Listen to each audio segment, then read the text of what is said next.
After 2 decades of service in the United States Navy, I had seen enough conflict to last several lifetimes. The constant deployment, the vigilance, the adrenaline, it wears on you. When I finally retired, my wife Catherine and I wanted nothing more than stability. A place where sirens did not wail at midnight, where the ground did not shake from explosions, where we could simply exist in peace. We found a modest 3-bedroom home in Willow Creek Estates, a gated community with manicured lawns and friendly neighbors who waved from their driveways. The realtor mentioned an active homeowners association with a strict set of bylaws. "They keep the neighborhood beautiful," she assured us, sliding the thick rule book across the table. "Property values have increased 15% in the last 3 years alone." Catherine and I exchanged glances. Structure did not frighten us. After years of military protocols, following rules was second nature. We signed the papers that afternoon, eager to begin our civilian life together. The first few months passed without incident. I spent my days renovating the basement and tending to the lawn. Catherine planted an herb garden in the kitchen window and volunteered at the local library. We painted the walls a warm beige, hung family photos in the hallway. For the first time in years, I slept through the night without startling awake, reaching for a weapon that was no longer there. Our neighbors seemed pleasant enough. The Johnsons to our left brought over a casserole when we moved in. The elderly couple across the street always smiled and commented on the weather. It felt normal, safe, everything we had dreamed about during those long deployments. Then came the first letter from the Homeowners Association, a formal notice about our mailbox being non-compliant with community standards. The black paint had chipped slightly at the edges. I repainted it that same afternoon, determined to stay in good standing. A week later, another letter arrived. Our trash cans had been visible from the street for more than 24 hours after collection. We apologized and assured the board it would not happen again. When spring arrived, Catherine decided to brighten our front yard with a row of sunflowers along the fence. "They remind me of hope," she said, her hands covered in soil. "Something tall and bright to look toward." I helped her plant them, enjoying the simple pleasure of creating something beautiful together. 3 days later, an official warning appeared on our door: unauthorized landscaping modifications. The sunflowers violated Section 7.3 of the bylaws. All exterior plantings required prior approval. Catherine removed them that evening, her shoulders slumped in disappointment. I helped her transplant them to pots on our back patio, where they would remain hidden from public view. "It is just a rule," I told her, trying to mask my own frustration. "We will follow the proper channels next time." She nodded, but something had changed. A small light had dimmed in her eyes. That was when I first noticed them, 2 men in a black SUV driving slowly past our house. They wore khaki pants and dark polo shirts with some kind of embroidered insignia.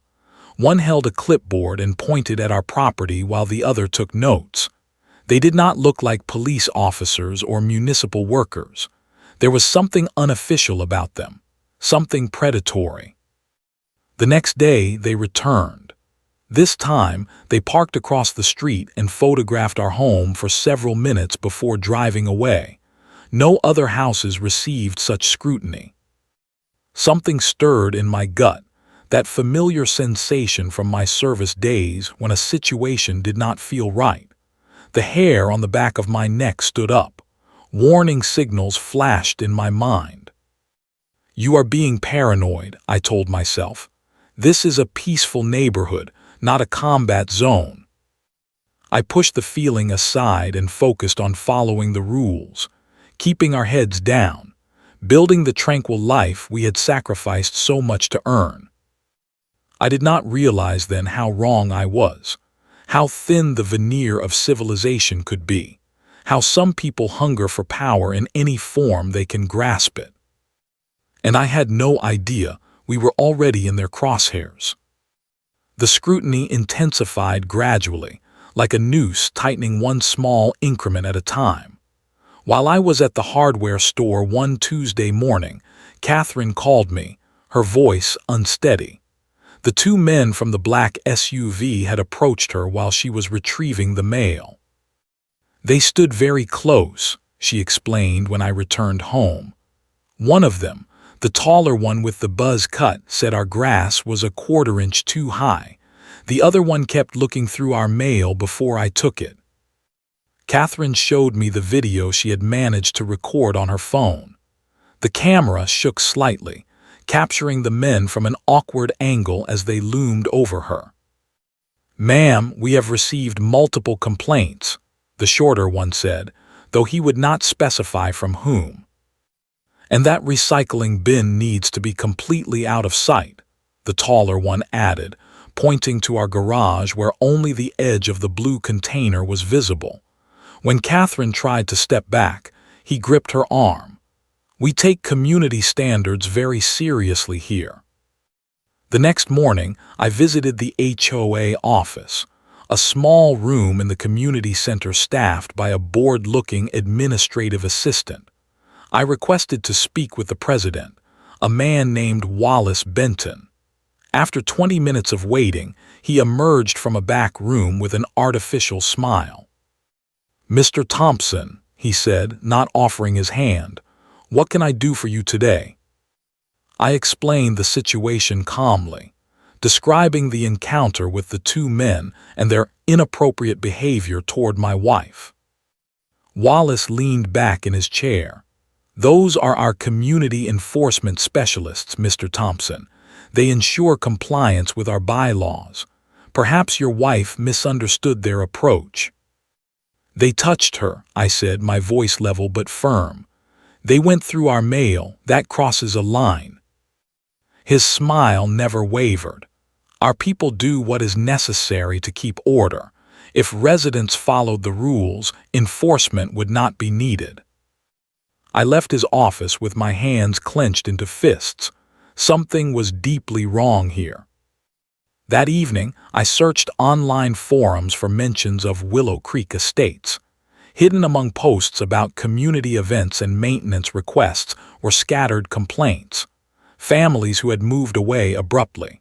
References to those two thugs and Wallace's enforcers. Most troubling were the comments that had been deleted, leaving only fragmented conversations that ended without resolution. I installed additional security cameras around our property that weekend.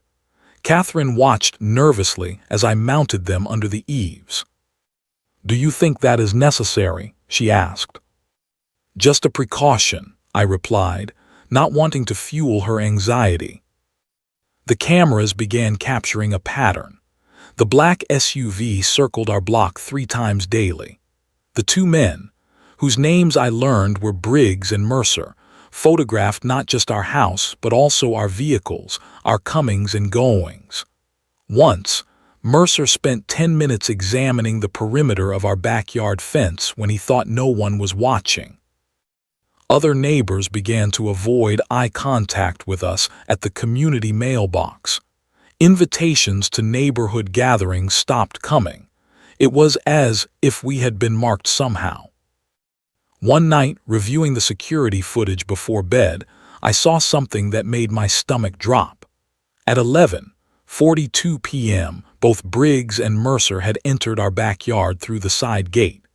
They walked the perimeter slowly, shining flashlights into our windows. One paused outside our bedroom, cupping his hands against the glass to peer inside while Catherine slept. I watched the footage 3 times, feeling the cold calculation of my military training returning. This was not enforcement. This was intimidation. This was a threat. My wife saw the change in my demeanor the next morning. "What is wrong?" she asked over breakfast. I showed her the footage without comment. "Why would they do this?" she whispered, her coffee untouched. "Because they can," I answered, "because no one has stopped them." For the first time since moving to Willow Creek Estates, I retrieved my gun safe from the basement. Catherine had always been an early riser. Even on the coldest mornings, she would lace up her walking shoes at 6:30 and complete her 3-mile route before the neighborhood fully awakened. It was her ritual, her way of claiming space in the world before the demands of the day pressed in. That Wednesday morning began like any other. I poured coffee into my navy mug while Catherine pulled her auburn hair into a ponytail.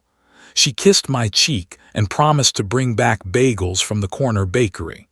The door closed behind her with a gentle click. I settled at the kitchen table with the newspaper and my laptop, checking emails and browsing job listings. Retirement had been an adjustment. The sudden abundance of unstructured time sometimes left me restless. I glanced at the clock. 7:15. Catherine usually returned by 7:30. 7:45 came and went. A small knot of worry formed in my stomach. I tried calling her cell phone. No answer. The worry expanded into something sharper. At 8:03, my phone buzzed with a text message from Catherine. "Come now, hurt." My training kicked in immediately. I grabbed my keys and ran, not bothering to lock the door behind me. I found her sitting on the curb 2 blocks from our house, her walking shoes scuffed and one knee of her leggings torn. Her face was turned away from me, one hand pressed against her cheek. "Catherine," I breathed, kneeling beside her. "What happened?" When she turned to look at me, my heart stopped. A purple bruise was blooming across her left cheekbone.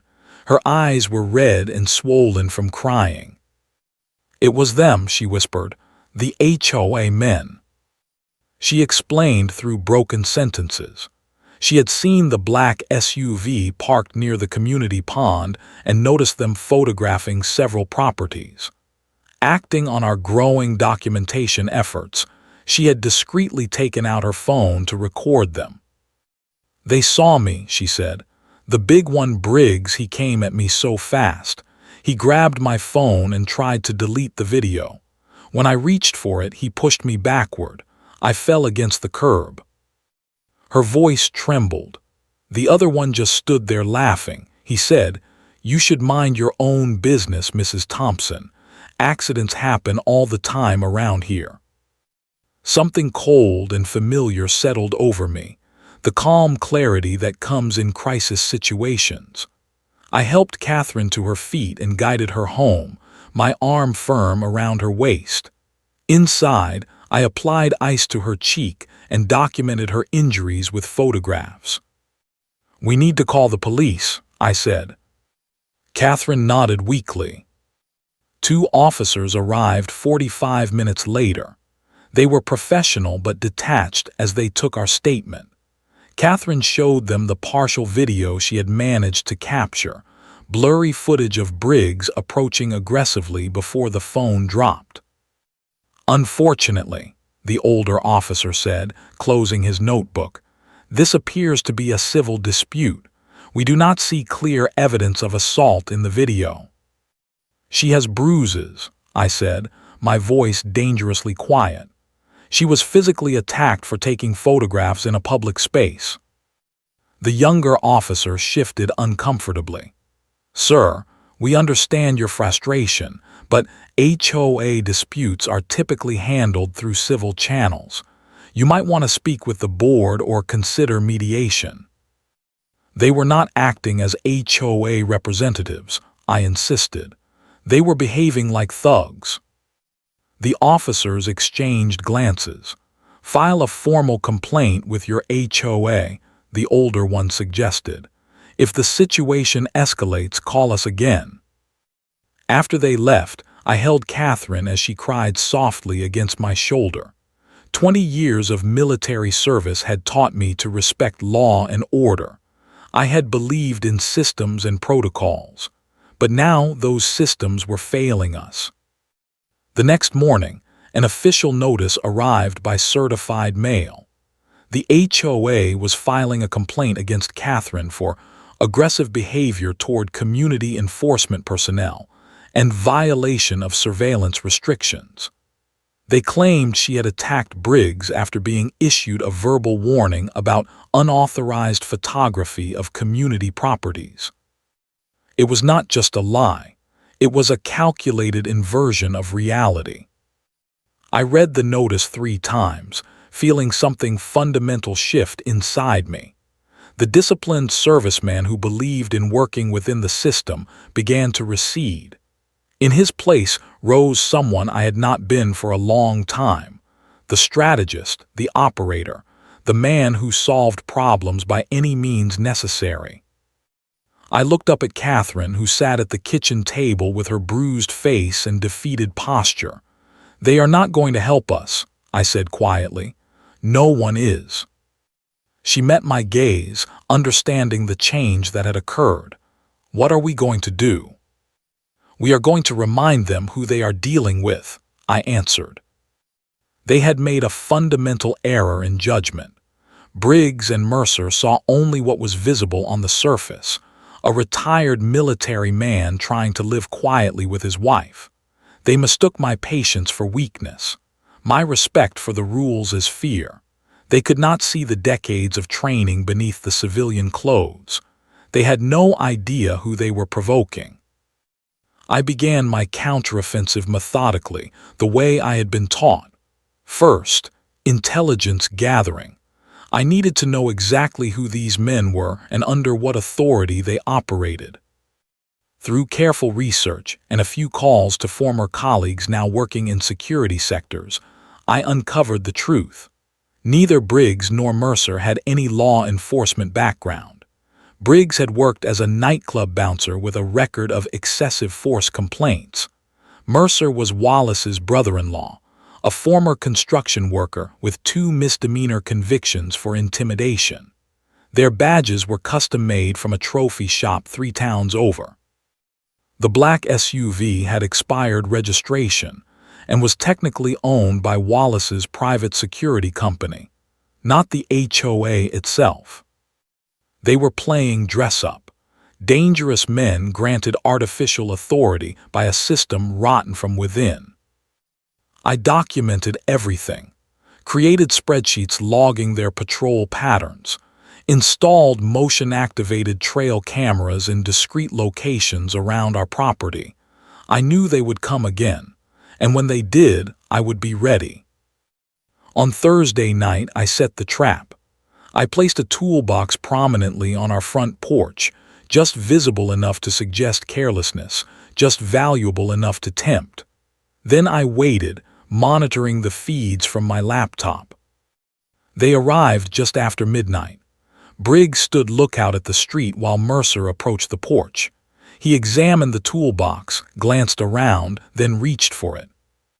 3 cameras captured the moment from different angles. High definition, unambiguous, theft.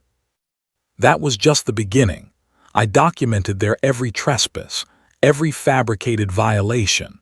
I collected testimonials from neighbors who had been too frightened to speak up. The Wilsons, whose teenage son had been followed to school after they questioned an assessment. The elderly Mrs. Patel, who had her garden destroyed for growing non-approved vegetation.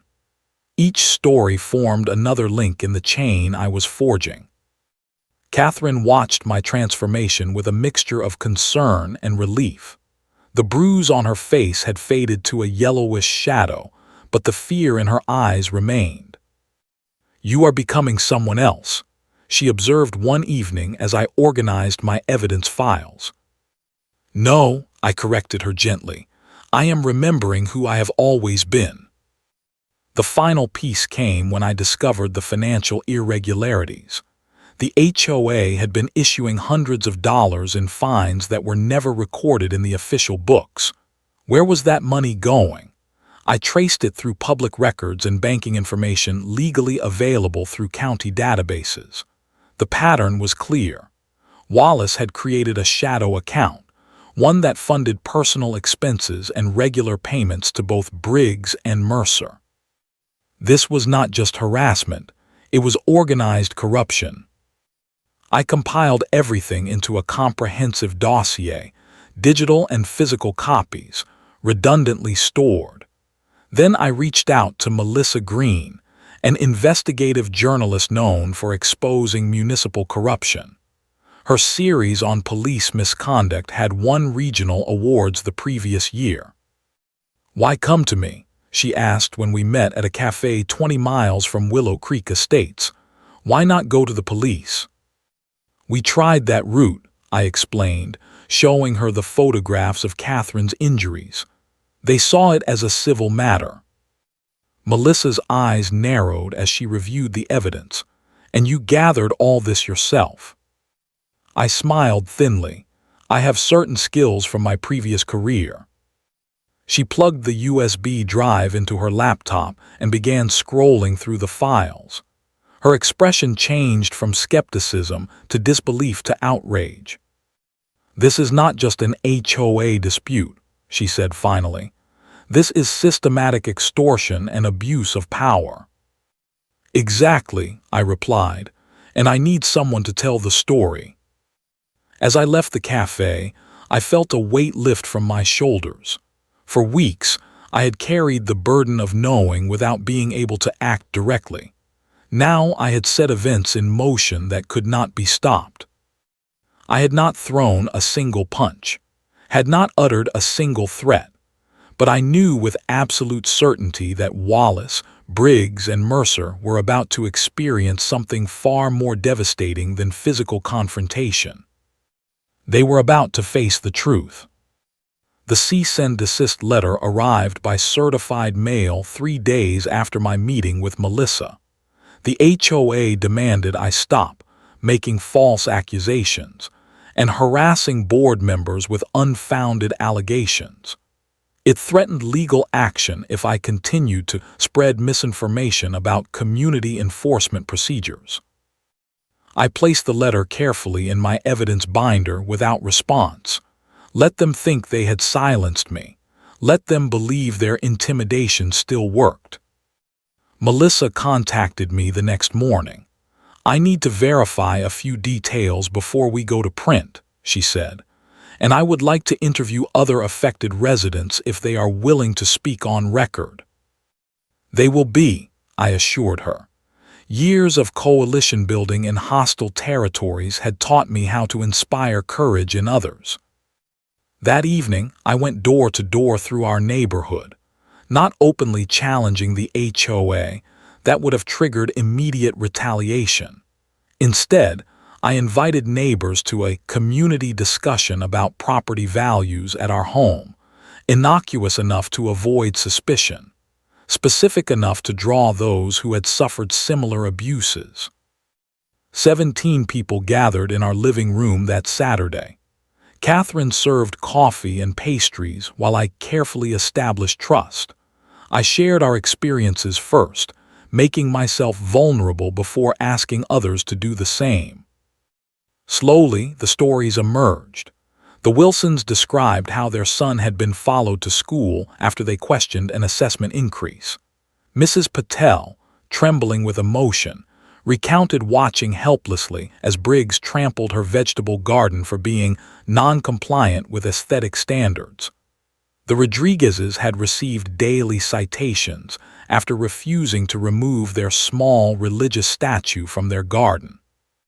When Melissa arrived halfway through the meeting, the room fell silent. The fear was palpable. "I am not here to expose any of you," she assured them. "I am here to expose a system that has been abusing its power." One by one, 5 families agreed to go on record. Their courage brought tears to Catherine's eyes. 4 days later, the neighborhood newsletter announced an emergency community meeting at the clubhouse. Attendance was strongly encouraged.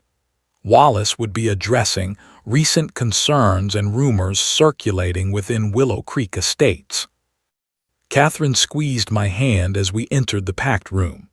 Briggs and Mercer flanked the small podium, arms crossed, scanning the crowd with narrowed eyes. Wallace tapped the microphone. "Thank you all for coming tonight. It has come to our attention that certain residents have been spreading unfounded accusations about our association's management and enforcement procedures. Let me be clear. This board has always acted in the best interest of property values and community standards. I waited until he finished his opening remarks before standing. All eyes turned to me. "Mr. Benton," I said, my voice carrying clearly through the room, "I believe residents deserve to see exactly how those standards are being enforced." Before he could object, I connected my laptop to the projector system. The room darkened, and the first video began to play, crystal clear footage of Briggs shoving Catherine to the ground. Gasps rippled through the audience. More footage followed. Mercer entering backyards without permission. Briggs threatening the Wilson boy. Both men removing personal property from porches. Their SUV driving past houses at night, flashlights sweeping across bedroom windows. "This is not enforcement," I stated into the shocked silence. "This is intimidation and harassment." I displayed financial records showing the discrepancies between reported fines and actual collections. "And this," I continued, "is fraud." Wallace lunged for the projector cord, but two residents blocked his path. "Let him finish," someone called out. Briggs started toward me, his face contorted with rage. "You have no right." "I have every right," I countered calmly, "as does every person in this room." At that moment, Melissa stepped forward from the back of the room, her press credentials visible. "Wallace Benton, would you care to comment on these allegations for my story? It runs in tomorrow's paper." The color drained from his face as he realized the trap had already closed. Cameras flashed. Residents began shouting questions. The carefully constructed facade of authority crumbled before our eyes. As we left the meeting, neighbors patted my shoulder. Thanked Catherine. For the first time since moving to Willow Creek Estates, we felt truly part of a community, not through submission to artificial rules, but through shared resistance to tyranny. Melissa's exposé ran the next morning. By noon, the county sheriff's office had opened an official investigation. The sheriff's department arrived at the HOA office on a Wednesday morning. Not local patrol officers this time, but investigators with warrants and forensic accountants. They sealed the premises and began methodically examining financial records, correspondence, and computer files. I watched from across the street as they carried out box after box of documents. Several neighbors joined me, maintaining a respectful distance but unwilling to miss this long-awaited moment of accountability. "Is it really happening?" Mrs. Patel asked quietly, her eyes fixed on the official vehicles. "Yes," I assured her, "it is really happening." By mid-afternoon, the investigation had expanded to include Wallace's private residence. News vans gathered at the community entrance, their satellite dishes reaching skyward like mechanical flowers. Reporters positioned themselves for the perfect backdrop shots of the once prestigious Willow Creek Estates sign. That evening, the arrest warrants were executed. Mercer was taken into custody at a local bar, his wrists cuffed behind his back as he was guided into a patrol car. Briggs attempted to flee when officers approached his apartment but was apprehended in the parking garage. The charges included impersonating law enforcement officers, assault, intimidation, trespassing, and theft. Wallace proved more elusive. He had vanished hours before the warrants were issued, but pressure from the board, suddenly eager to distance themselves from the scandal, drove him out of hiding. He surrendered to authorities the following morning, accompanied by an attorney who looked considerably less confident than his client's usual demeanor suggested. Their mug shots appeared on the evening news. In those harsh fluorescent images, they looked smaller somehow, less imposing, just men who had abused what little power they had been given.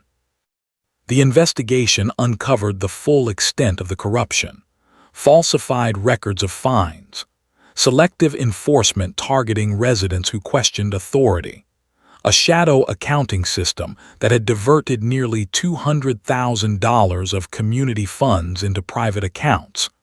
Many of the rules they had enforced so brutally did not even exist in the official bylaws. 1 week after the arrests, the remaining board members called for a community meeting. Unlike previous gatherings, this one had no assigned seating, no intimidating enforcers flanking the exits. People spoke freely, without fear of retaliation. The interim board president, a retired judge named Helen Garza, addressed the assembly with humility. "What happened in our community was inexcusable," she stated clearly. "On behalf of the board, I extend our deepest apologies to everyone who suffered under the previous administration." She turned to Catherine, who sat beside me in the front row. "Mrs. Thompson, we particularly want to apologize to you for the assault you endured. No resident should ever fear for their safety in their own neighborhood." Catherine stood, her composure absolute despite the emotion of the moment. "Thank you," she said simply. "But my hope is that this community can heal and become what it was meant to be, a place where people look out for each other instead of policing each other." The room erupted in applause. In the days that followed, transformation swept through Willow Creek Estates. The community voted to dissolve the enforcement division entirely. The bylaws were revised through an open, transparent process. Residents planted gardens, installed bird feeders, and painted their front doors colors that would have been unthinkable months earlier. Catherine replanted her sunflowers along our fence, tall, bright symbols of resilience. This time, neighbors stopped to admire them. The legal proceedings against Wallace, Briggs, and Mercer continued through the justice system. All three eventually accepted plea bargains rather than face the overwhelming evidence against them. Their sentences included restitution payments to the HOA and to individual residents who had been victimized. One afternoon, I found a small package on our doorstep. Inside was a handwritten note from the Wilson family and a plaque that read "Defender of Willow Creek." It was a small gesture, but it represented something profound: the restoration of community based on mutual respect rather than fear.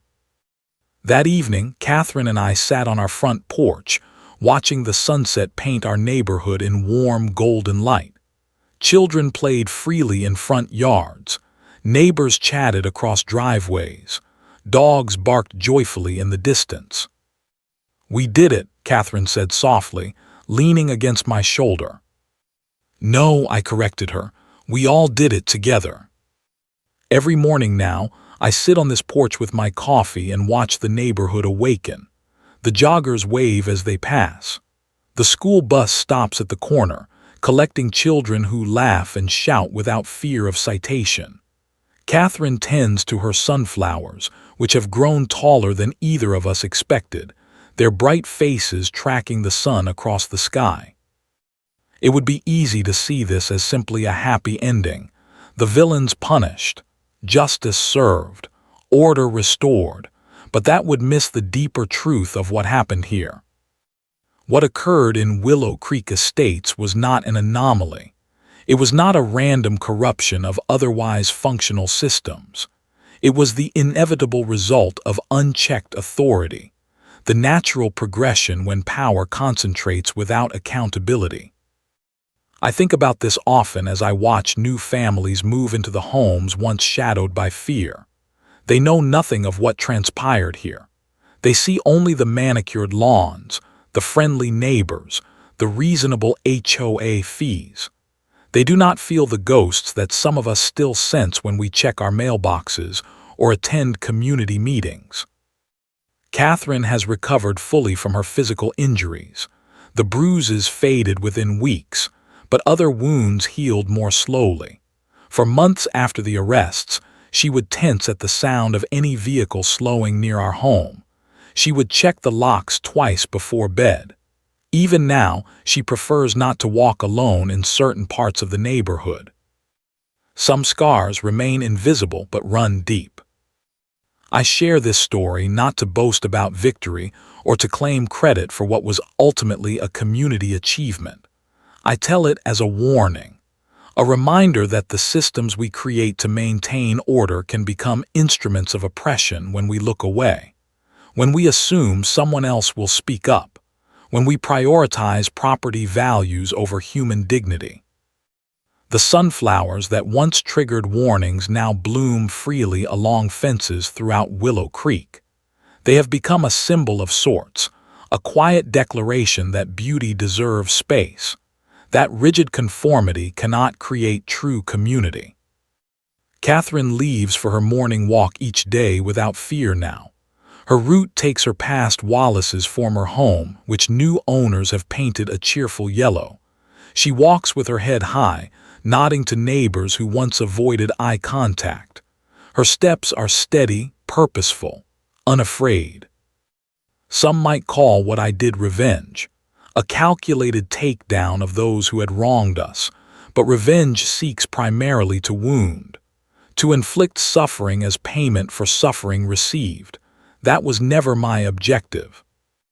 What I sought, what our community ultimately achieved, was justice, the restoration of truth, the rebalancing of power, the creation of systems that serve rather than oppress.